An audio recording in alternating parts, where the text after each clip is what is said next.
All right. Welcome, everyone, to another episode of How I Met Your Mortgage. As always, I'm your host, Adam Smith, with Just the Tips Coach Me. Just the Tips Coaching. That's live video. This is the way that goes. And with me, pretty much as always, is our marketing director, one of our other coaches, all around superhuman, Jen Waybor Hart. Hi, Jen. Hi, Adam. How you doing? Good, I think. You think It's Monday.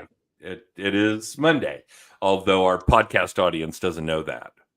That's true. Yeah, it might be Wednesday. It might be Wednesday, or it might be Friday, or whatever day they're listening to it.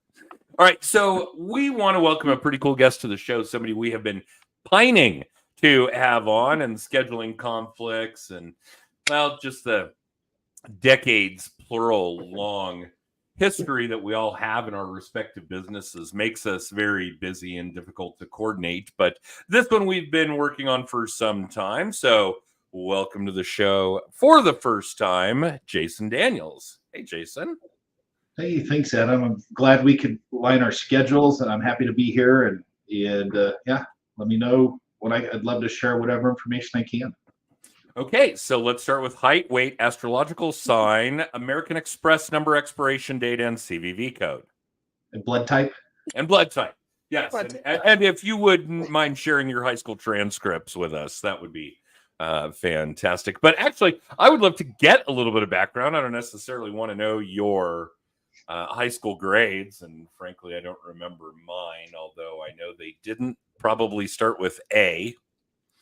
So we'll leave that at that, but I've always been of the mindset that C's get degrees. So we'll move on from that. But Jason, I think because it's your first time on the show, and hopefully there will be subsequent sequel, our audience would love to know a little bit of background, how you got started, what you were doing before real estate, what life was like when you had your hair, those kinds of things. We'll get into that in more detail, I'm sure.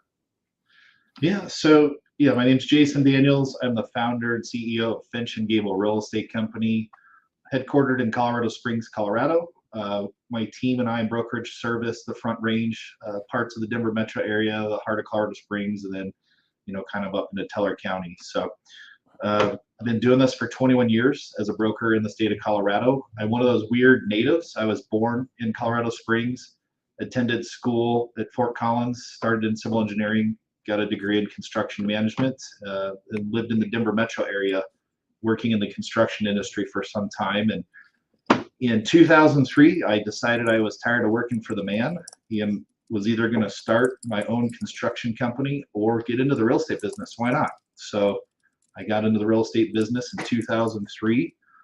Had a wonderful mentor, my father. He'd been in the business since '92, and I started with Remax and learned from my father for a couple years. We partnered up for a couple more years, and then we were kind of too similar, so we butted heads a little bit, and I just started my own book of business in the same office. I started growing my business, I had more than I could handle, so I started hiring team members, started with an assistant, started with buyer's agents, and by 2010 I had a team. And in 2015, I opened my own Remax brokerage and was with Remax as a broker owner for 5 years. Great company. We were just wanting to do some things and head in a different direction. So we thought it would be a spectacular idea to open up our own firm 2 weeks before the COVID pandemic shut everything down. Yeah, good timing. So that was our background. Really thrilled to be running our own company. We've had a satellite office in the Denver Tech Center.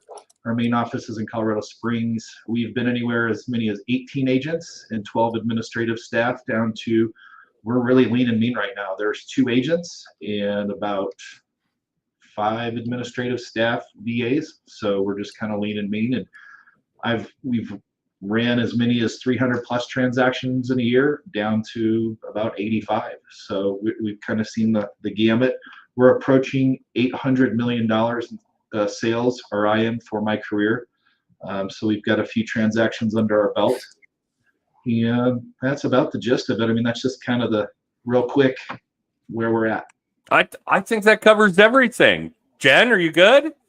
Yeah, Thanks done. everyone for tuning in. That was amazing. All right.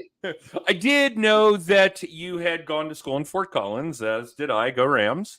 And I think one of the really interesting things, and it looks like we've both done it, although I haven't gone back quite as far south, although being a native is synonymous. I grew up in the Denver area, the South Denver area, and I'm still in the South Denver area, although I've left and come back on a couple of occasions. And climate, right? You just can't beat the weather on the Front Range. It keeps bringing people here and bringing people back. So no question about that. And the longevity in doing this kind of stuff is about the same. It seems like we have a lot more in common than even I had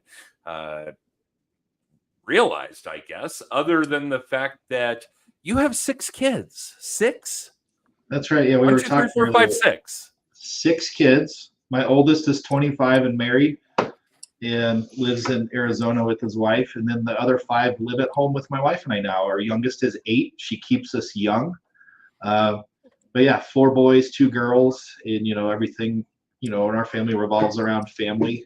I do work a lot, but we prioritize family and travel together, play together, and really that's why my wife and I are doing what we're doing with our businesses is for our family. So yeah, like I said, that's why I'm 21 years in the real estate industry and 6 children. That's why I'm bald.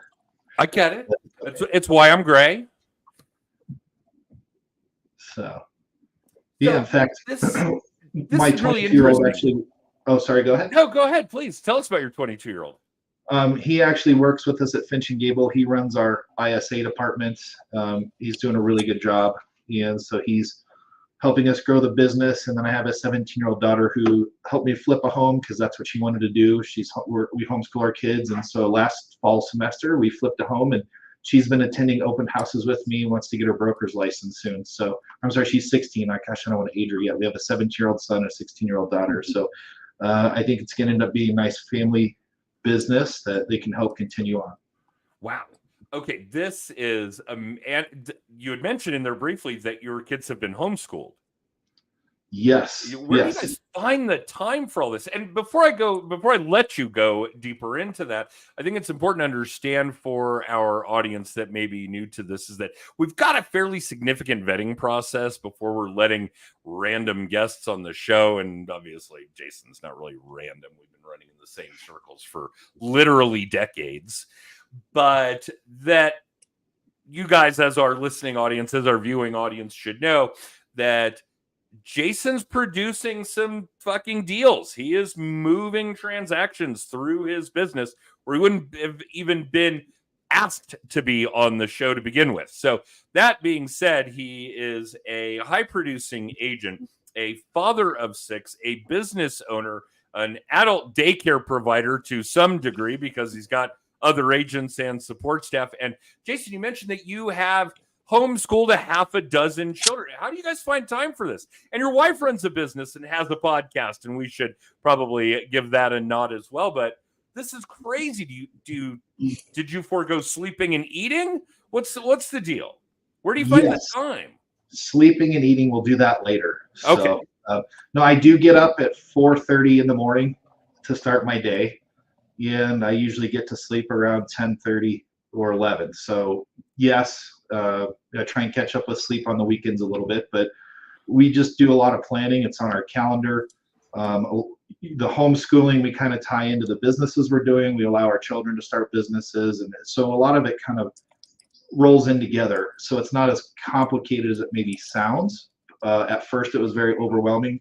We decided during the COVID pandemic, when our kids were on iPads and laptops, that it would be better if we just taught them. My wife is a licensed teacher in the state of Texas and Colorado, and really dove into homeschooling back in 2020, and our kids didn't want to go back to public school. So that's actually my wife's podcast. Her name is Janae Daniels. Her podcast is School to Homeschool, and she's helped over 65 families navigate leaving the public school system to homeschool because there's not a lot of resources out there. My wife searched for months and decided to be the resource after, being an authority. Not finding any, right? Yeah, as a school teacher. So she's just put out her 52nd episode, I think, this morning.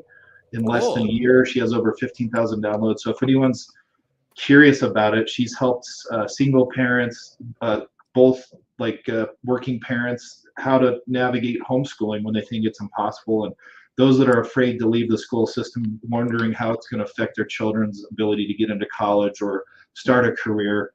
The podcast answers a lot of questions, but she does some consulting. That's her passion. So again, that kind of ties into the homeschooling. Our real estate business ties into the homeschooling. Our 16-year-old daughter was asked what she wanted to do last fall, and she said she wanted to flip a home. So I found a home that we bought, and I taught her. She did all the interior design work. I taught her how to manage the contractors. We shot some videos, and I think we're going to do another one this summer. And after we have a couple homes done, I think we're going to launch a YouTube channel. I don't know if it's going to get a bunch of views, but just for, to document it with my daughter. We call it Daddy Daughter Flips. But and with all your spare time, that makes sense. That's exactly, what else are we going to do? So no, we've been blessed. We're busy, but it keeps us moving forward, and it's just been good. We've been blessed. I think busy is an understatement, but okay. I think my life is busy, and it sounds like it's fairly casual in comparison, but neither here nor there. So let's get into the Wayback Machine here, and I love using that term. And let's go back to when you did start doing the real estate stuff and working with your dad and so on and so forth. Where was the business coming from? Where did those first years of clients come from? Where were they generated from? Well, I had a couple interesting dynamics at the time when I got into the business in 2003. I knew I was going to go kind of learn under my father, and he said, "You're not going to get any of my business. You're not going to get any of my sign calls. You're going to earn your own business, but I'll be here to coach you through whatever you need." So he said, "You're going to earn your keep." So I had that philosophy. I had actually referred him high school friends, parents, and even some of my friends that graduated college used him to buy a home. So I said, "Well, those are my contacts." He said, No. You referred them to me. They're mine. You've got to start all over. My dad was really hard on me, and at first I was pretty upset, but when I look back, I'm actually glad he did that. It's kind of helped build me to who I am today. The second component that was kind of life-changing and at the time devastating for me was I was married with 2 boys, and we relocated from Denver to Colorado Springs to sell real estate. And after we got back to Colorado Springs and set up, about 45 days later, my wife at the time said, "I'm too young to be a mom. I don't want to be married. You can have the kids. I'm out of here." So I just left a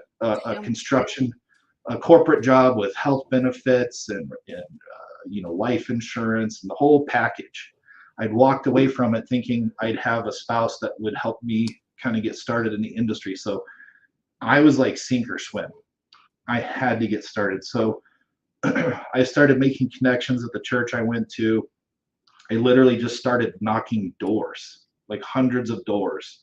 I didn't have a lot of money, so I had time. So I would cold call around my dad's listings and anyone else in the brokerage that we'd cold call. This was back before all the fancy software. You literally either pulled up the Yellow Pages. I think they had just come out with some online technology that I had to literally write down every number and hand dial it at that time. So I would call hundreds of homes, door knock hundreds of homes while building up referrals all at the same time. So it was a lot of hard work, and it took a couple years to really start to see traction. But in my first year, I sold a whopping 14 homes. It's a pretty good first year. That's impressive. And then every year, it just kind of stair-stepped up and up, and I started to lean really heavily into the referral model system, with the old calls, notes, and pop-bys, and really leaned into that. And that's where I really started to hit my stride and started generating more business than I could handle and started building out that team. But really, it was just pull myself up by the bootstraps, work by referral, door knock, call. I was a single dad of an 18-month-old and a 4-year-old. So I had to navigate this while trying to get daycare for them and work evenings and weekends and weekdays. It was quite a challenge. I'll bet. And I'm guessing this methodology that you're describing, not at the immediate onset, but as you're rolling into learning how to really be direct to consumer, not purchasing leads, working your circle, those kinds of things. This sounds very Buffini-esque. Is that what you were studying? I actually took some of those courses. I actually ended up hiring a Buffini coach for several years. To this day, I have a coach. I always believe in finding a mentor and paying for coaching, as long as, it's just helped me grow as a person, helped me grow in my business. And I have one of the top coaches in the world right now that I've coached with for 3 years. So I believe that if people are willing to put the work in, invest in yourself and get a coach, get a mentor. Absolutely. I would say that the majority of my career has included having a coach, including one now. It's a little different than a mortgage coach or a business coach. It's developed into seeking out something more of a life coach, although we do focus on business and those kinds of things. And I bet the same is true for Jen. I'd be willing to bet that she has been coached or mentored for the majority of her career as well. And Absolutely. I cannot emphasize how important that is for everybody.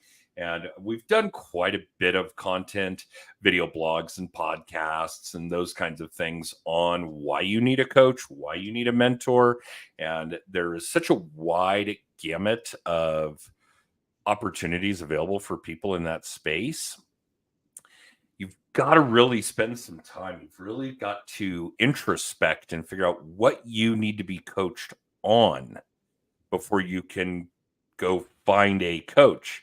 I certainly recommend to everybody that they check out and follow Rene Rodriguez, who is an amazing man at getting people to introspect, to really look at themselves. And while I love Rene, I hate Rene because I don't like being told, actually, let me rephrase that. I don't like telling myself where I suck, where I lack, where I need to improve.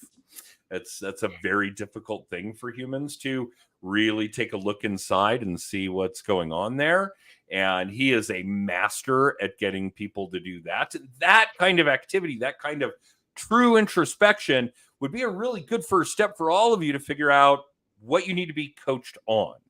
Then you can kind of dive out into the space and figure out who's coaching people really well in that arena. But yes, I would absolutely agree with that comment, Jason. No ifs, ands, or buts. It's one of the most important things somebody can invest in. And I think every one of our coaching clients and past coaching clients would say the same thing, that yes, it's absolutely worth it. We do things in a very different manner. 3 years sounds like a very long time to spend with an individual coach. This must be somebody who is just spectacular. Our content is relatively set. It does grow over time as we add different things like how to do podcasts or event planning or artificial intelligence, etc. But our content is really set. And once we're through it with any particular client, we put them back in the boat and push them back out into the water and say, yes, you absolutely should go find another coach. Where do you want to go? Do you want to go north, south, east, west, whatever the case may be? Where do you think the next logical step is on what you want to be coached on? But that is something that's very, very different. And I would say very, very unique. And this person probably deserves all the kudos in the world, because I can't think of a coach I've worked with for that period of time. I can't think of a coach I know that would have clients work with them for that kind of a time frame and continue to get something out of it. Yeah, no, it's usually we outgrow them.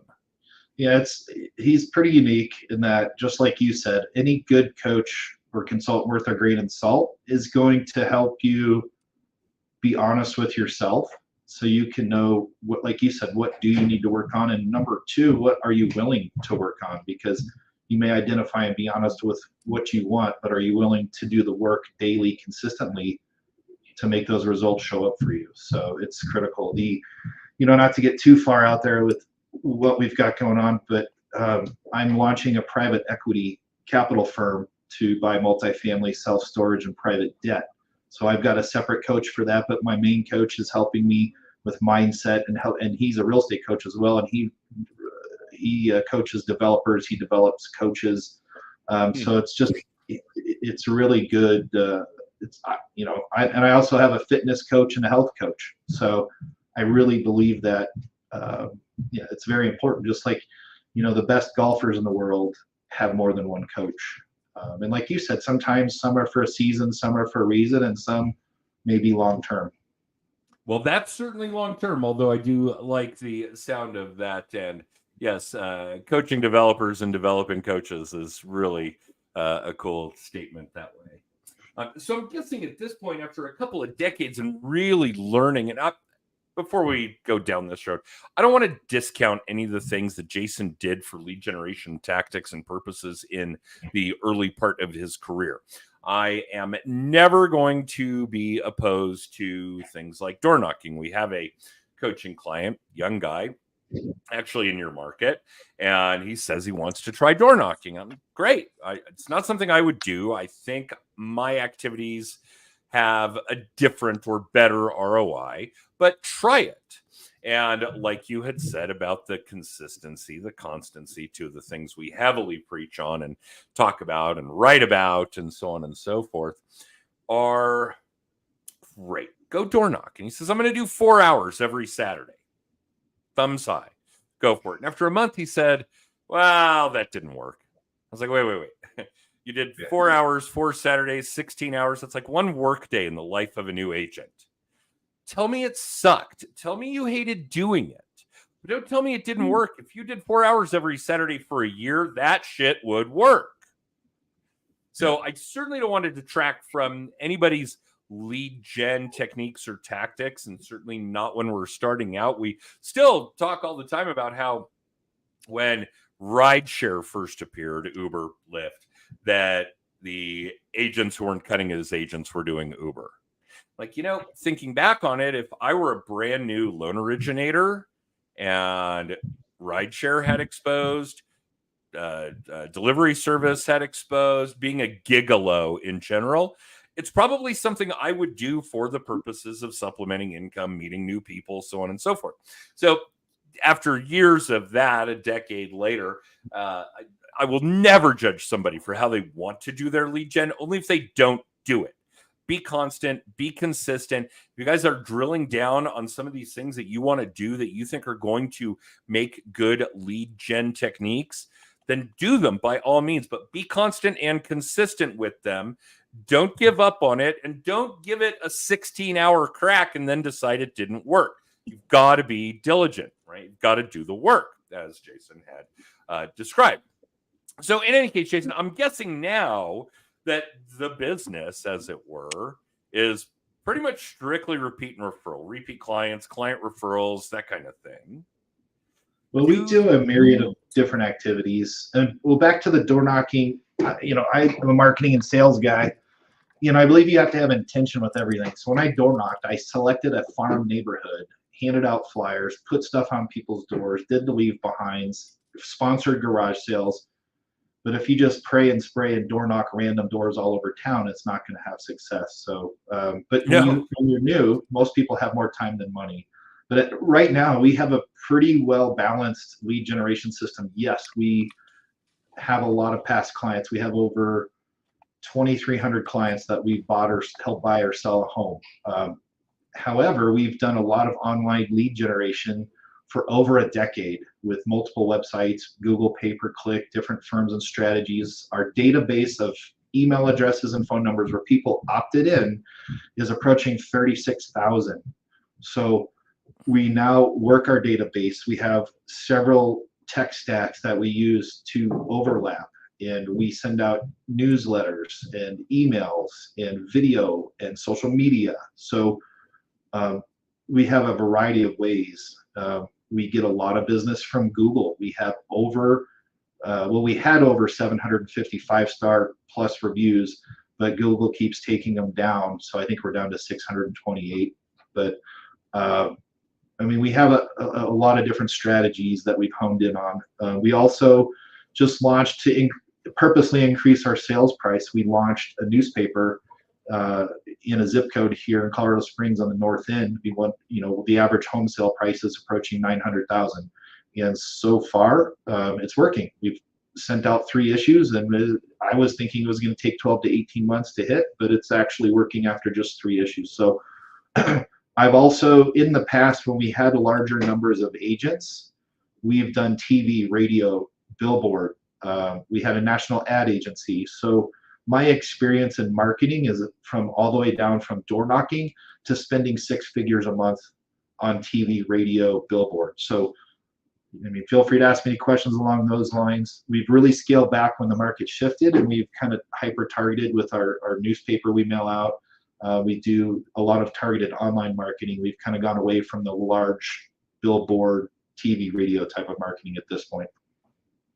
This is fascinating stuff because you really have run the gamut of all of these lead gen tactics that I would put into the bucket of marketing. And yeah, there is a wide gamut of things that are available to all of you out there when it comes to marketing, when it comes to where you want to spend your dollars. If you want to spend money from, boosting a Facebook post all the way down to TV, radio. Actually, I've got a colleague in your market who crushes it in the reverse mortgage space with radio, terrestrial radio, which has always been really fascinating to me. In fact, it was a wonderful relationship, a toehold we had. We ended up sitting next to each other on a flight from Denver to San Diego for a mortgage conference. I can't sit on a plane without chatting up the people around me. That's especially if I'm traveling alone, which is frequent. Shut up, Jen. She knows I can't keep my mouth shut that way. And we end up talking for 2 hours about different lead gen techniques and tactics and what he's doing. And he has a 9-volt battery campaign. He sends 9-volt batteries out to his entire database when it's time to change them in the smoke detectors on National Firefighter Day or whatever the hell it is. And we talked about the radio syndication. And so the plane lands, we all get up, pull our shit out of the overhead compartment. Somebody in the row behind us says, that was the most impressive conversation between two strangers I'd ever heard in my life. That the two of you just met and had this incredible symbiosis over this flight and were able to essentially be competitors and help propel each other's lead gen techniques, tactics, businesses was mind-blowing. Please do it again, that kind of thing. But yeah, there are all kinds of things out there available where you guys can spend little, no, lots of money. And Jason, it sounds like you've done them all. Yeah, I won't say I've done it all, but I feel like we have a pretty comprehensive experience and past with, like you said, just literal door knocking all the way up to the high ticket radio, TV, billboards. So, and I've coached other agents and teams across the country. I believe in being involved. It sounded like you've been to a mortgage conference. I've been attending real estate conferences since 2005, multiple per year. And I built a really solid network of agents all around the country where we share information. And in the coaching organization I am, we just give away and we tell people, here, copy it. Don't necessarily copy it, but model after it. So I really enjoy giving back. As when I was younger, I was, taking a lot of that information in.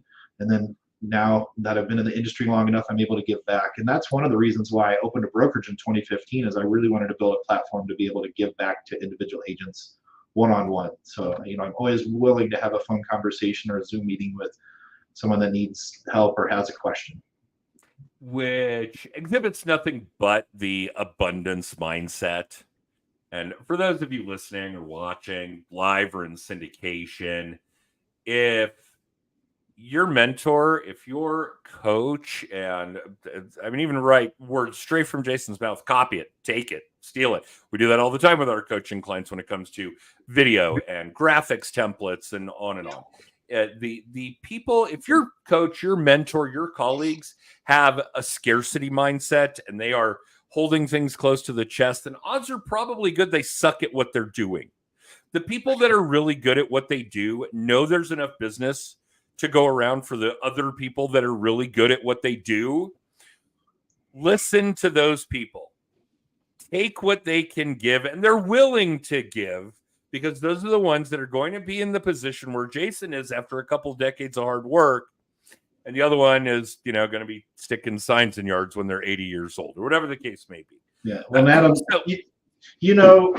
and you probably see this too. I always worried, oh no, if I give this away, even in my own marketplace, everyone's going to do it. And what I found was 97% of the people don't even take notes. They won't do it. There's They're not going to implement. 3% take notes, and out of that, only 1% actually do it. And good on them, because there's plenty of business. So Yeah, absolutely. I've always run my business on values and principles in daily commitments and actions. And in fact, abundance mindset's baked right into our core values at Finch and Gable. It spells lead. L is loyal and dedicated team. E is extreme accountability. A is abundance mindset, and D is do what is right. And so I believe everyone should pick their principles and values that they want to stick to, and then pick to what are you committed to on a daily basis. And that's really what it boils down to, the success that we found. Okay. I'm sure there's a lot of intricacies. Jen, let's get Jason back for another episode, and we'll delve into some more of this advertising, marketing when it comes to lead gen, because we could talk about that for hours. And yes, I see that we're already over our time. Jason, thank you. This has been a wonderful plethora of information. I think that our audience will get some real guidance from it, and probably even start seeking out other episodes from you and your content as well.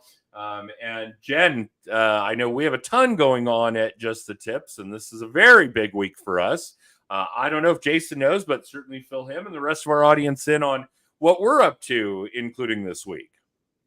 Oh, this Friday is Social Media Day Denver, which Social Media Day.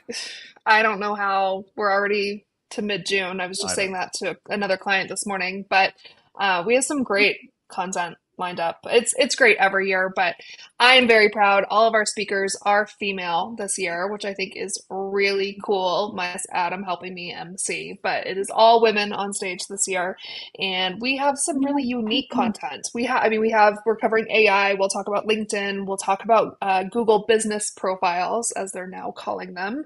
Maybe we can get Jason's reviews back up.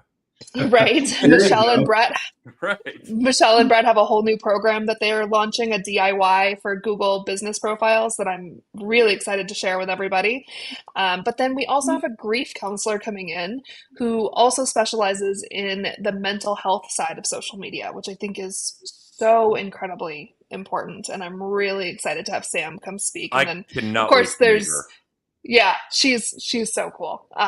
Small world, we'll get into that, but we do still have tickets available. So it's Friday, it's on the Auraria campus. You can go to socialmediadaydenver.com. You can message us to get tickets. If you're interested in sending your team, definitely reach out. We can do a bulk discount on some tickets for you guys. iPie is sponsoring lunch again, which is awesome. We have Mandy Penn Photography coming, so she'll be taking great photos all day. It's a one-day conference, and we all have a blast. So the speakers are great, but the people are great. So come with lots of questions, but also to share whatever it is that you specialize in your business. Very cool. Well, thank you again, Jason. I know carving out this kind of time on a Monday morning, it is morning for all of us. I know for those of you that are even watching or listening live, it's already afternoon for you guys. But you can catch future episodes of How I Met Your Mortgage on Mondays at 9:30 Pacific, 12:30 Eastern. And we will be back next week with another episode of How I Met Your Mortgage. Thanks for tuning in. Check us out at justthetipscoaching.com, and we'll see you guys next time. Right. Thanks, Adam. Thanks, Jim. It's been a pleasure.